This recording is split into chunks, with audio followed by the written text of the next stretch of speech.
Bien, vamos a seguir hablando de qué significa el bullying, el acoso escolar y fundamentalmente qué hacer, porque se habla mucho de cuestiones de prevención.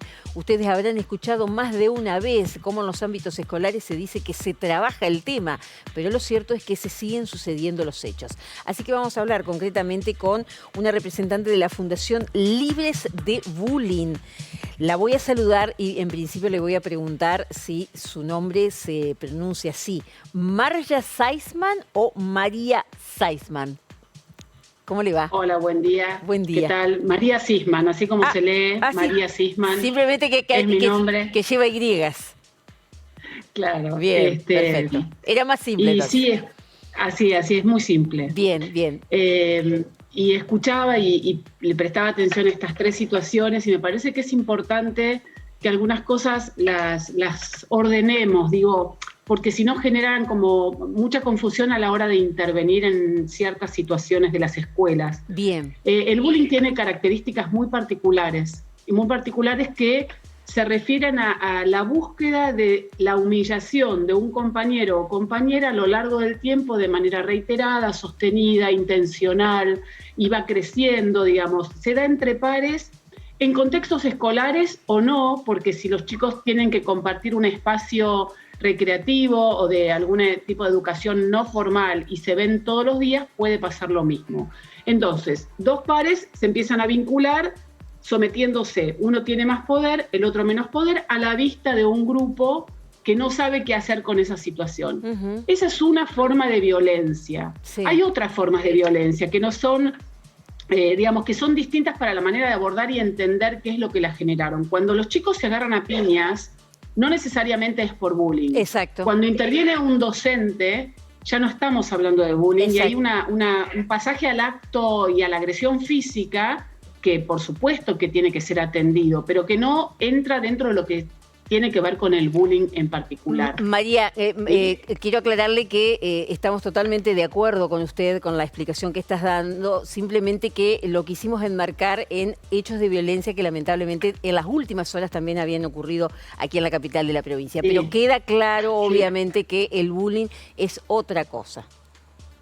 Claro, porque si no, digo, yo insisto en eso porque muchas veces lo que estamos viendo ahora es que los chicos se cargan, se ponen apodos, no se invitan y eso genera mucho malestar y hay que intervenir y hay que ver cómo se interviene, pero es distinto a que dos personas se tiren a agarrarse a piñas y que nadie las pueda frenar o que lleguen a instancias como estas en donde la intervención tiene que ser diferente. María, parece, sí. En los casos de bullying, ¿se dan estrictamente en situaciones así de establecimientos educativos o también, digo, en forma presencial o se pueden dar también a través de las redes sociales?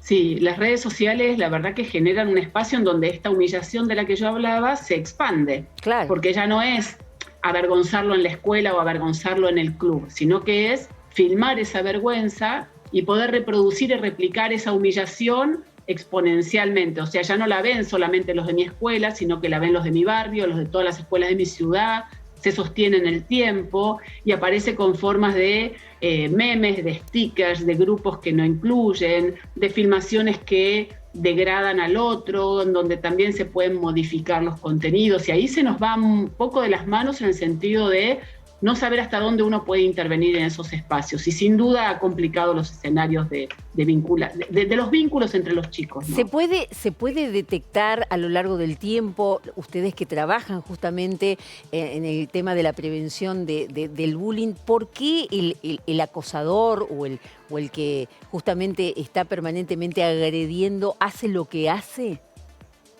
Y eso es la gran pregunta y mientras la respondemos tiene que dejar de hacerlo, ¿no? O sea, el que hace bullying tiene algún sentido, o sea, está buscando reconocimiento y ese reconocimiento lo encuentra. Si no lo encontrara, dejaría de hacerlo. O sea, claro, le hace cosas al otro para hacerlo sentir mal y todos lo celebran o todos lo acompañan en eso. Ajá. Y nadie se mete.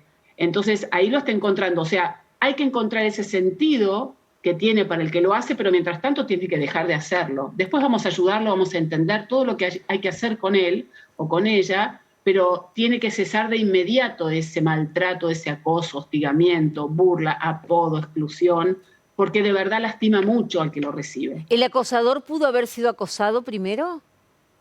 Sí, a veces es testigo de cómo su familia es maltratada por algún otro entorno, sea laboral, sea del barrio, sea de la familia de origen, o sea, sí incorpora que el maltrato es una manera de trato, ¿no? Y hay chicos que no, que saben que el maltrato no es la manera. Hay otros que lo traen de alguna parte y que tenemos que encontrarle la vuelta para ver de qué manera aprende otras cosas, ¿no? Bien, Porque si no va a seguir repitiéndolo. claro, eso en relación al acosador. Y en relación a la víctima, ¿qué síntomas puede exhibir esa persona, ese chico, ese adolescente, que su entorno familiar pueda detectar que está pasando algo de esto? Sí, en general un chico o una chica que es maltratado por sus pares cambia su forma de jugar, cambia su forma de relacionarse con la escuela, se queja muchas veces. Hay chicos que hablan y hay chicos que no hablan. Los que hablan cuentan y dicen, mamá, no me invitan, la paso mal, ayúdame, o no, pero dicen cosas. Los que no hablan lo dicen con el cuerpo, con el juego, con la alimentación.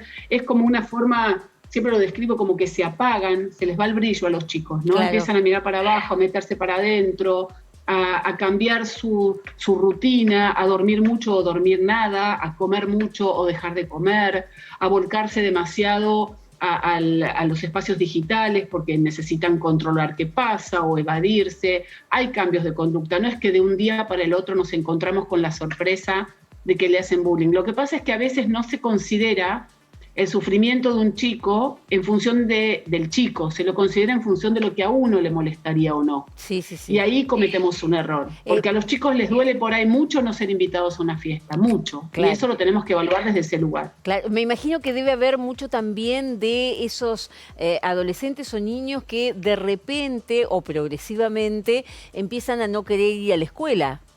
Porque me imagino Sí. que debe ser un ámbito que de por sí es muy amenazante y muy doloroso para ellos. Y si eso le pasa en la escuela, sí, no quieren ir o no quieren, empiezan por ahí diciendo que a lo que pueden elegir, eligen no ir. Sea una excursión o deportes, Claro. o los lunes, o ciertos días de la semana porque por ahí tienen gimnasia y no quieren poner el cuerpo. O sea, alguna manifestación de no querer ir aparece, y eso es progresivo muchas veces. Aparecen dolores físicos, les duele la panza, la cabeza, Claro. hacen llamar para que uno los vaya a buscar a la escuela antes, sí, sin duda. Si yo tuviera un hijo o una hija que está sufriendo bullying, que me cuenta que está sufriendo bullying, por ejemplo, en el ámbito escolar, ¿qué es lo que debo hacer como madre? Escucharlo y preguntarle si acepta que yo vaya a la escuela. A veces no lo aceptan y hay que esperar un poco porque si no los traicionamos, si vamos a escondidas o vamos aunque él no quiera, tenemos que mantener esa confianza y lo que siempre sugerimos es hablar con la maestra. Claro que a veces las mamás me dicen ya hablé, ¿no? O hablo y no pasa nada, o hablo y me dicen lo que no quiero escuchar. También eso, ¿no? Entender que a veces las escuelas trabajan, a veces no, pero a veces trabajan y no nos cuentan todo lo que hacen. Entonces ir a ese encuentro con la docente para decir lo que está pasando, para pedir también que se intervenga, para contar que, bueno, por ahí están trabajando, pero nuestro hijo sigue estando mal, pero no ir al choque. Yo entiendo que hay que confiar en la escuela y si no se confía en la escuela hay que buscar otra escuela, porque no se puede seguir mandando a un hijo a un lugar donde uno no tiene esa confianza imprescindible para educarlo. Suponiendo que la escuela está haciendo las cosas que debe hacer y tal vez lo que se necesita es que también esa escuela tenga una especie de comunicación más fluida con la madre y con el mismo chico para decir, bueno, nos estamos ocupando o qué es lo que estamos haciendo. Creo que es también Sí, un deber. Sí.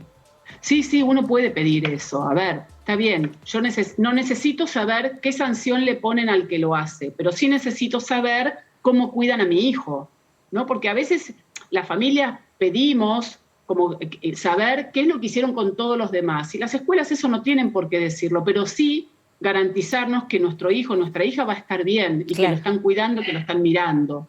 Y que las maneras de trabajar involucre a todo el grupo, porque para que un chico haga estas cosas tiene que haber apoyo también del resto de los compañeros. Entonces poder ayudarlos a que salgan de esos lugares de espectadores que replican, sostienen, se divierten, se ríen, y entender que sin la persona adulta en estas situaciones no se puede resolver. María, muy pero muy breve, la última consulta. ¿Esto va creciendo, va increciendo?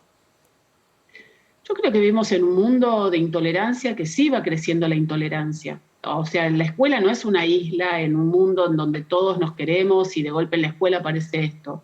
Entonces, en la medida en que entre las personas adultas no podemos de verdad entender el punto de vista del otro, aceptar que piensen distinto, dejar de estacionar y tapar una rampa para personas discapacitadas o demás, en la medida en que eso lo seguimos haciendo, es muy difícil que en la escuela reine la paz. Digamos, lo que tenemos que enseñarles a superar conflictos y a enseñarles cómo nosotros también los superamos, ¿no? Y ahí apostar sin duda a la educación con la palabra, con paz, con resolución asertiva, con mediación, con cantidad de cosas, pero insisto, tienen que ser sostenidas en primer lugar por la conducta que tenemos los adultos. Perfecto. María Sisman, representante de la Fundación Libres de Bullying, muchísimas gracias por toda esta información, por este acercamiento que nos hace a esta problemática que preocupa y mucho. Gracias Muchas gracias a ustedes. Por estar con nosotros. Hasta luego, muchas gracias.